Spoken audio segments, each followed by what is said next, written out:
Hi friends, welcome back to my channel, and today I'm going to be featuring a few new Scrappy Tails products, mainly the new hot foil plates. And for my first two cards, I'm going to be using the uppercase and lowercase Old English font. The lowercase letters come with coordinating dies, and the uppercase comes with a little square that will cut all the letters out. So I'm going to be creating 3 cards today, and they're all going to be shaker cards. I have not created a shaker card in a very long time, and I thought the cover plates from the latest release would be fun to create shaker windows with, but my first card is going to be a slimline, and I'm not going to be using a cover plate for this, but you'll see what I end up doing later. I am going to be using the same Distress Oxide inks for all 3 cards. I wanted them all to coordinate.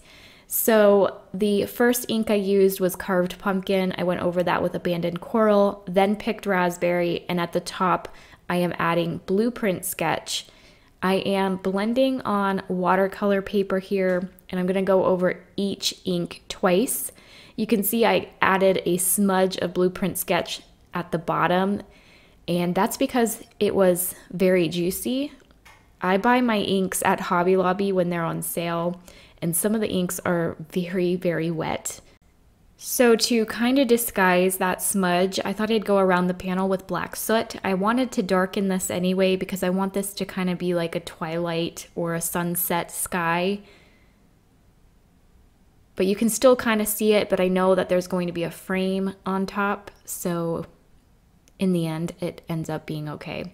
So I'm going to add stars with my pearlescent watercolor. You guys know I do this all the time. However, this time I added too much water, and you can see when I flick my stars on, it looks more like water droplets and you can't see that shine. But when it dried, that did show up. So I might have added too many stars thinking that, oh, it's just not showing up, I need to add more. When in fact it dried and you could see that pearl. So keep that in mind if that ever happens to you. Right now I'm die cutting my shaker window frame using some Stitch Slimline Rectangle dies. These are by Cottage Cuts. And here you can see my dried ink blended background with all of those stars. It might be a little bit too many, but it's still really pretty. So I am using the same Distress Oxide inks and blending them onto a scrap of watercolor paper. I wanted my letters to also have this blending on them because you can see, especially with the uppercase letters, you can see what's behind the foiling, and I wanted it to match the background. And then for the lowercase, when you die cut them, there's going to be a white edge, but instead of a white edge, that'll be the ink blending. Okay, I think you guys probably knew that, but anyway, I'm using some teeny tiny scraps of foil. I'm kind of running low, and I'm just kind of saving every last bit that I have. I always do, but now I'm like even stingier about it, cutting like the tiniest of pieces. But with these letters, you can use very small pieces, as you can see. So I'm starting with the uppercase letters just because they're more detailed, and I am using my new Glimmer machine, and I am working on a comparison video between the hot press and the Glimmer. This was actually the first time I was playing with it, and I want to play with it for a couple more days just to give it a fair shot because I have been using the hot press for a couple months now. It is self-explanatory. The way you use it is very similar, so I don't think I need to spend months using it to kind of compare the two, I guess, and come to an opinion of which one I like more. I do really like both, and yeah, I'll just leave it at that. I think I'll have that video up next week though, and I'll just go over the basics of both machines. I'm not going to make any cards. I'll just literally show you in real time how they both perform and just kind of go over the pros and cons of each.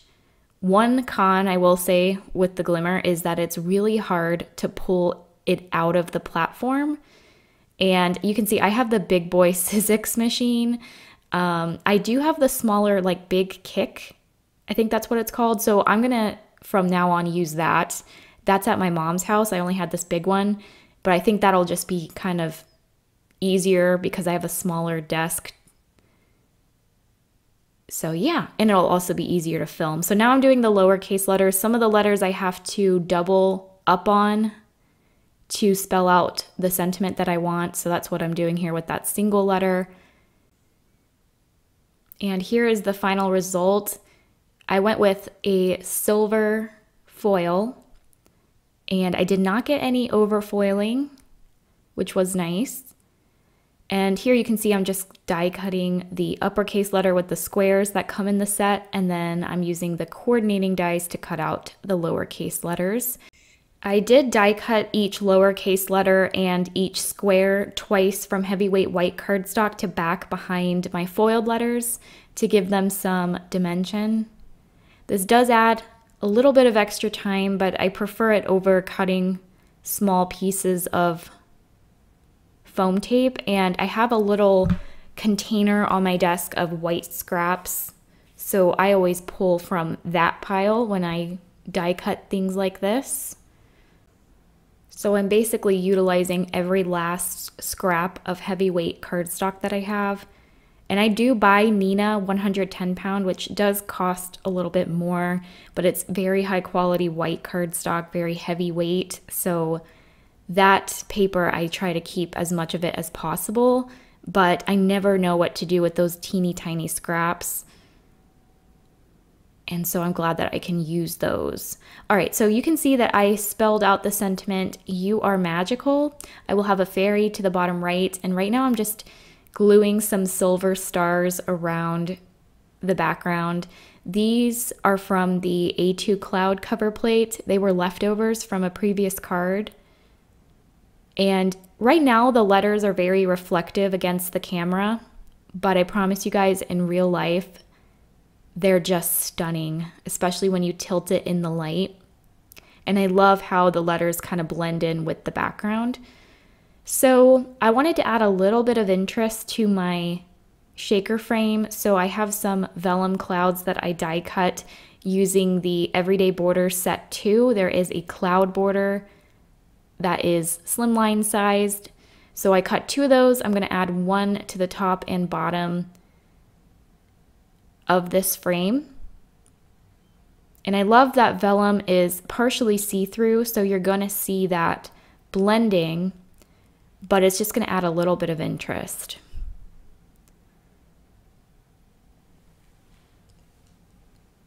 All right, now I'm going to add the acetate. And these are actually overhead sheets. They're super inexpensive. I get mine on Amazon, and I'll have a link down below. I did find out that these are heat resistant because my last card I do foil on one of these sheets, and it ended up working out really nice. So I have my fairy girl. I cut her twice from white cardstock, once from black. The black, honestly, I was debating if I wanted her to be a black silhouette or a white. I ended up going with white, but I still used the black as another layer to pop her up. Now I'm taking my foam tape, cutting it down into little strips to create the barrier for my sequins. I will add 2 layers of foam tape here because I plan on adding a lot of sequins in this. I left this part in because I always know there's new crafters, and shaker cards are probably one of the easiest interactive cards you can make and fastest. So I thought I would leave this in case anyone is new to shaker cards. The only thing you want to make sure when you're doing this is that the foam tape butts right up against each other. You don't want there to be any holes where your sequins could potentially fall through. So I have this sequin pack. I ended up using the whole thing. I think this was like a free sequin set that I got somewhere. And I just loved how they were clear iridescent. They weren't super distracting. So I added them to the center of my panel, and then I'll add my frame on top. And I just think that is so pretty. Even with them floating like that, if you want them to float like they look right now, just add 1 layer of foam tape. I tend to like adding 2 layers of foam tape just because the sequins tend to shake better, but it is completely up to you. I think the floating sequins are really cool. So I'm rearranging all of my letters. And I love letter dies and stamps in general because you can really customize the card. You can add your recipient's name. And I love this font in particular because it looks very fairy tale-esque. It could also be vintage. And obviously it coordinates very well with the pop-up shadow box book. But you're going to see in an upcoming video, I use these letters with non-fairy tale images, and it still looks very classic and pretty. So I like the way that everything looks right now. You can see that I played around with a couple different frames. I ended up going with white. I know some of you guys are gonna prefer the black, but I just felt like the white looked better with the fairy, and it kind of popped more, I think. It's very strange because I do normally go with black frames, but the white kind of just looked more fresh, more bright, I guess.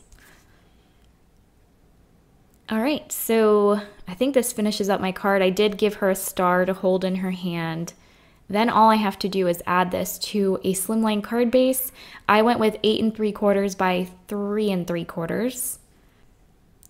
So that is going to finish off my first card. I'm slowing it down so you can see the shine of the letters and the sequins in there. Here's my husband investigating. He enjoys to push my buttons and quote unquote review my card designs, and it's hilarious because he doesn't know what he's talking about at all. Does anyone else have a significant other that does that? Anyway, there was a close-up. The letters do look better on the photos, but they still are really reflective, so the camera and the video footage is just not doing them justice. They are so pretty in real life. All right, so I have another A2 panel. I actually have two, and on one I am splattering on my pearlescent watercolor, and on the other one I'm gonna go with a gold pearlescent watercolor. And I, like I said, use the same Distress Oxide inks on these. And we're gonna foil again. So this foil is like a rainbow holographic, so it's even shinier than the first foil that I used. But this one I think is my favorite. I just love the rainbow. So this one I want to spell out happy birthday. So again, I'm starting with my larger letters first. And here you can kind of see that beautiful shine. I did the same thing. I have an ink blended scrap that I'm foiling my letters onto. I have another one over here that's slightly wider for my lowercase letters. So I'm trying my best to kind of show the process, but this machine is so big. This was actually my first ever die cutting machine, and I love it. I don't hardly use it anymore because the Gemini has replaced it, but I just love that shine. So pretty. So on one of the letters, I overfoiled, and overfoiling happens when you heat it up for too long, and you can use the timer that's attached to the glimmer machine to avoid that, but I don't ever follow the rules and read the instructions, so I always just kind of do it on my own, and that did result in one letter that overfoiled, but because I'm die cutting them, it didn't really matter. While I have this machine out, I decided to foil for my third card as well, so I have this overhead sheet that I cut to an A2 size, and I'm going to foil the fairy dust foil plate, also from the latest release, using some matte gold foil. So this is not a shiny gold. It is more like a metallic. And I'm gonna pull in my gold background so you can see what that looks like. And that's actually gonna be the acetate I use for my shaker window. Super cool. The acetate did warp a little bit, so there are some better brands out there that I will link to, but you know what? I like it. Once I glued everything together, it didn't really look warped anymore, and it was very subtle. It wasn't like major warping. So I die cut the A2 cloud cover plate from white cardstock and from vellum. I'm offsetting the vellum clouds behind the white just to again add more interest. So I'm creating a horizontal card because I have a longer sentiment. And I am creating the shaker walls again with my foam tape. 2 layers. And for my shaker bits on this card, I went with some Miss Ink confetti stars, and her confetti or sequins are super cool because depending on the lighting, sometimes the stars look blue, sometimes they look purple. I'm also gonna add some iridescent sequins in there. And these I just bought at like a craft fair. They're just teeny tiny iridescent circle confettis. And then here are those stars. You can kind of see that some of them are blue, some are purple. I'm going to add some Trinity stamp sequins as well in there. Not very many of those. I am attaching my cloud frame on top, and that finishes off the shaker. There's lots in there. It's a lot of fun. All right, so I am rearranging all of my letters again.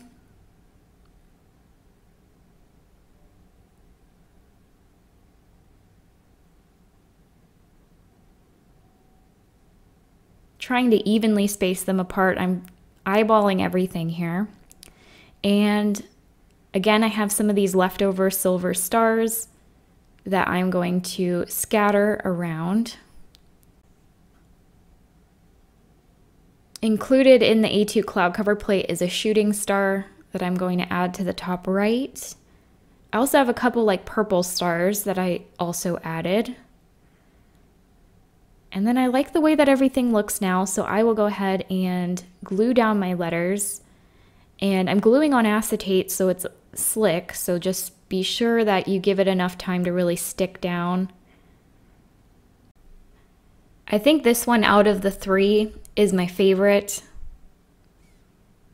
I just think the letters, the foil that I chose was my favorite and turned out really nice. These letters have like a medieval vibe to them, so I think dragons and princesses would be cute. Maybe like party invitations where you can spell out the boy or girl's name. All right, so that pretty much completes the card. I just have to add it to my card base. Again, this will cover the entire card panel.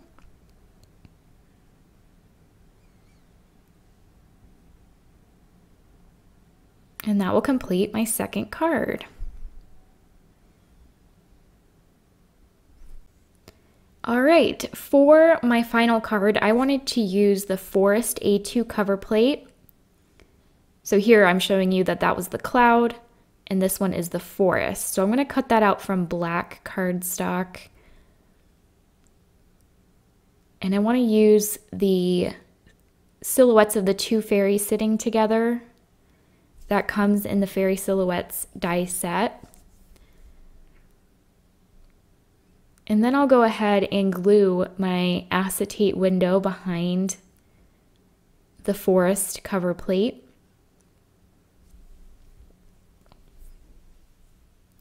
So I'm adding a lot of glue here because, like I said earlier, that acetate is slightly warped.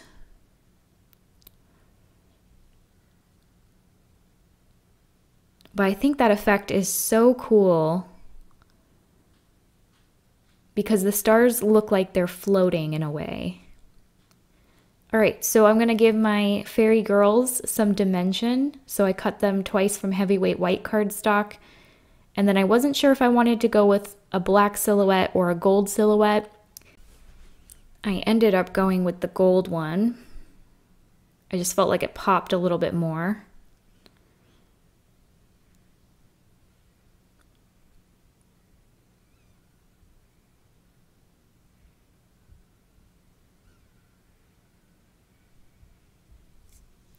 And for the shaker bits on this card, I'm gonna go with some Sizzix gold confetti.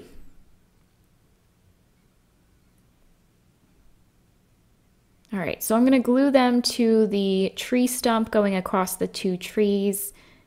I really love this die. I can't wait to use it for Halloween. I would put like an owl on that tree stump.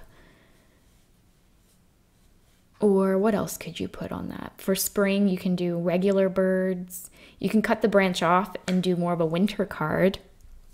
So I think this one is a very versatile cover plate to have in your stash. So I added the Sizzix confetti, and those are matte gold, so they match well with the foil that I chose.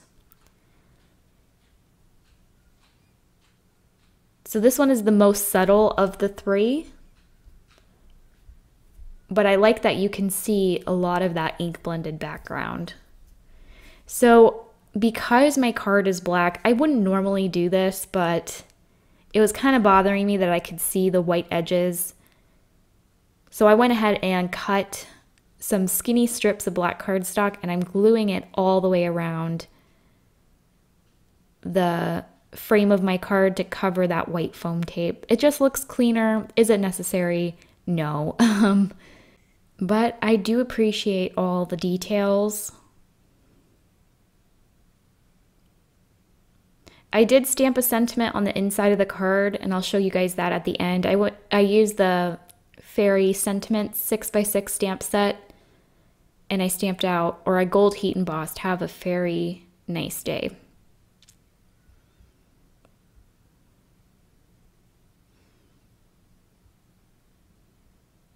All right, so that completes the panel. I'm just going to glue it to my card base. And that is going to cover the entire front of the card base, and that's going to complete my final card. So I'm going to go ahead and show you all three that I created today. I love that they're all shakers, and here's the inside. I left the sound on so you can hear the shaker bits. I think that's always fun. Let me know down in the comments which card was your favorite, and if you haven't yet already, please subscribe to my channel and hit that notification bell so you're notified when I post another video. I have quite a few videos planned and filmed, so I will be posting more regularly right now. So I hope you all have a wonderful day, and I will see you next time. Bye!